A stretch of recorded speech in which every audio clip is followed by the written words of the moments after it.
well, this was from Albert Einstein, who, let me be clear, is not actually on the call, but the member chatted in this quote. I think it's really cool.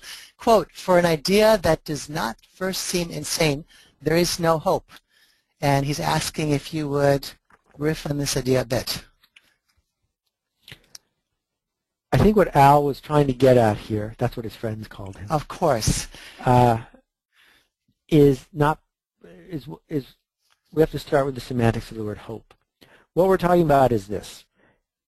Work that's worth doing always involves making a change happen.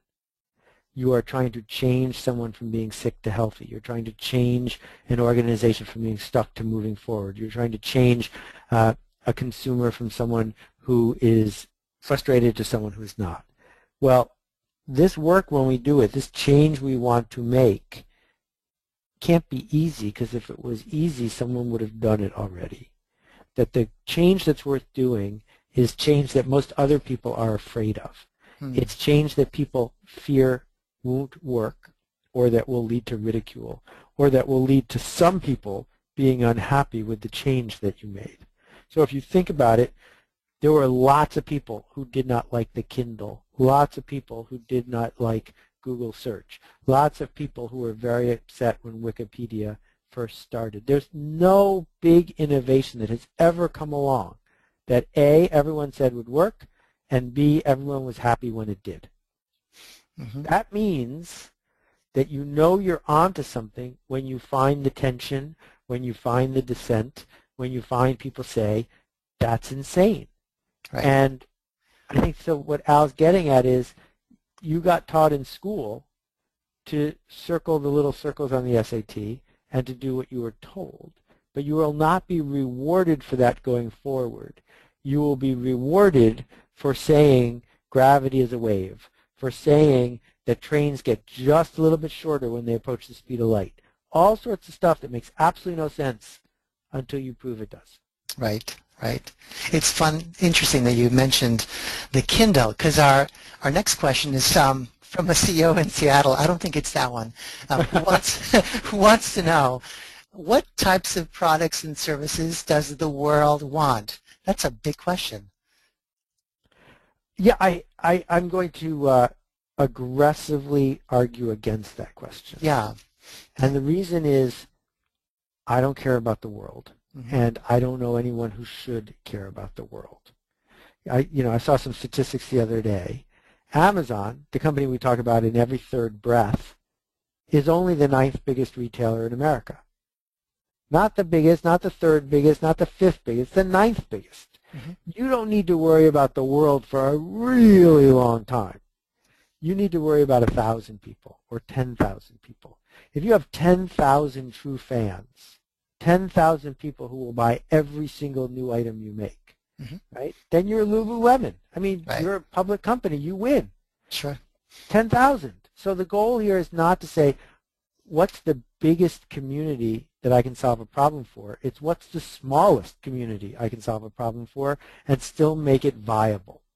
Because if you can obsess about delighting the small, we have 421 people on this call right now, and I'm thrilled that 421 people are giving up an hour of their day to focus on you and I talking. If we were on Oprah back in the day, there'd be 4 million people. That's, 10,000 times as many? But we'd have less impact. Because when you've got masses of mildly interested people, you're not going to have nearly the impact as when you have true fans. Right. Okay, so let's continue in this path. Should we listen to our customers before we make things? Steve Jobs didn't. That's the question. Steve Jobs did listen to the pain of his customers. He did not listen to their creative advice. Most people who are in pain have bad creative advice, because if they had good creative advice, they would have solved their pain already. So people come to you and they say, Mr. Buggy Whip Maker, I need a faster buggy whip. Well, Henry Ford looked around and he said, actually what the world needs is a cheap car. That's not what people were asking for. That's just what he realized would solve their pain.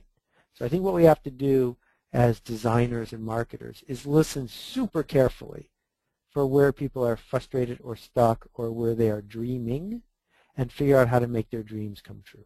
Mm-hmm. I love this next question. Is it okay to steal from our competitors? Name and company withheld.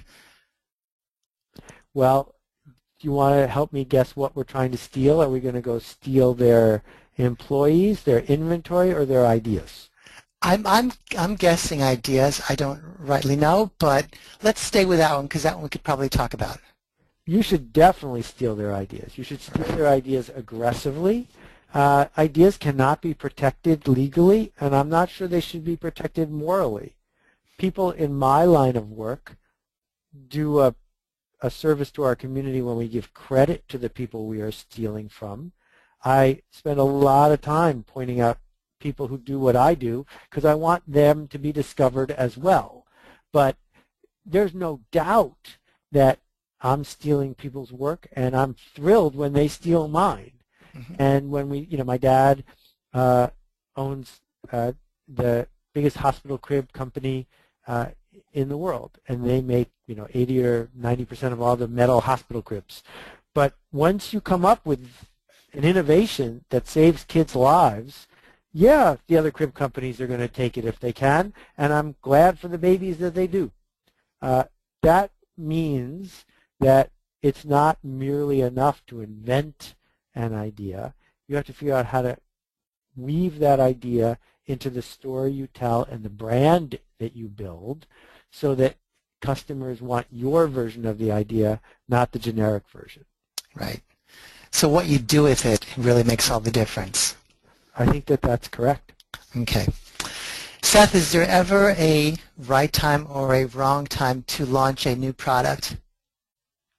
When Gutenberg launched the printing press, two things were true in Europe. Most people needed glasses, but no one had invented them yet. And 94% of the people were illiterate. This is a really stupid time to launch the book because it takes years to learn how to read, and no one knew how. When Carl Benz launched the car in Germany, it was against the law to drive cars in Germany, and he needed a letter from the king to permit him to do it. There were no roads, there were no gas stations, and there were no all-night drive-through liquor stores. So clearly, all the good stuff gets launched too soon. Mm-hmm. And that's the only time to launch it, is too soon. Wow. Cool. This one, Seth, is about productivity. It's from a business professor in the executive community. I know he writes for Forbes and Harvard. In any event, he writes, from what I understand, you, meaning you, Seth, have managed to do everything you do with one assistant out of a small office outside of New York City. How do you manage your empire? Well, to be clear, I've never had an assistant. If my name is on it, I did it myself. I do have a bookkeeper who magically pays things that go into a basket. And now and then I work with someone who does a special project or two and provokes things. But that's a discipline.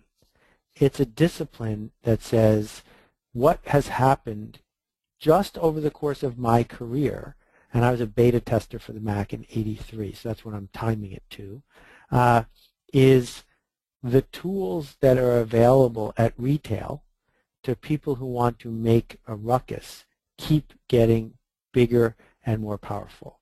You do not need to build YouTube. YouTube is already there. Vimeo is even better for $10. Go post your videos there. I don't need a software team because I can just post a video in a place that has a software team. And we can go down the list of all the things that are available either through inexpensive or worth paying a lot for freelancers or open to the public retail services. And by having the discipline to say, I am going to build the ability to change things in the conversation without having an assistant, that forces me to make choices, right? Because I'm never going to say, all right, I'm going to start a Twitter account and then hire some guy to keep running it for me. Instead, I say, well, if I had a Twitter account, that would take an hour a day to do great. I don't want to spend an hour a day doing that, so I'm not going to have a Twitter account. And you make these choices as you go. So it's been fascinating to me to watch organizations where one really good person starts to scale the organization, but inevitably they hire people not as good as they are, and so the average goes down. There is exceptions to that. That's organizations where the leverage of the organization keeps things moving forward. Like you couldn't run a company like yours, Tony, with just you, because Right. you need the leverage that comes from scale. But I don't need the leverage that comes from scale. I just need to push myself to do scarier work while maintaining the discipline to do it by myself. Mm-hmm.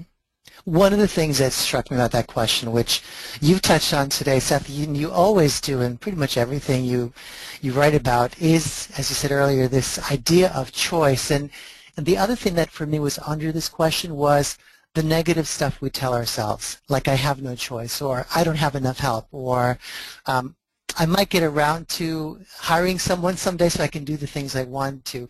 Do you hear that a lot from people at companies, large and small, entrepreneurs, anyone? I mean, it seems to be a pretty prevalent theme in your work, so it must come from somewhere. Oh, I hear it more than anything else. We've already heard it in half the questions that people have asked over the last half hour. Right. You know, until 1800, which is only 200 years ago, hygiene was hardly even a word. And doctors didn't wash their hands, and so babies died. And people didn't bathe. And it was considered insane and dangerous to take a bath every day. Well, hygiene has now been proven to be essential. It has saved billions of lives. It's smart, and it's ingrained in our culture. But mental hygiene is back in the old days, right? The idea of immersing yourself in a pity party of 6 other employees, as you'll often hear say on a long airplane flight, is crazy. The idea of reading all the one-star reviews that people have written about you on Amazon is just a shortcut to getting a disease. Right. And the disease you get isn't cholera. The disease you get is stuck, the resistance, the lizard brain activated. And so what we do is we look for crutches, socially acceptable crutches that come up at work over and over again, and we use them to remind ourselves that we're never going to amount to very much. And the alternative is to model our behavior and our choices on heroes that we've seen come before us. So Isaac Asimov wrote 400 books. I'm only 5% of my way there. He did it all by himself with a typewriter. And if one guy can do that, and I knew Isaac, he wasn't a genius, he just was a hardworking guy, then you can too. And that modeling, I think, is so critical because we have more choice now than any species in the history of this planet right this moment, and we are wasting it looking at cat videos on YouTube.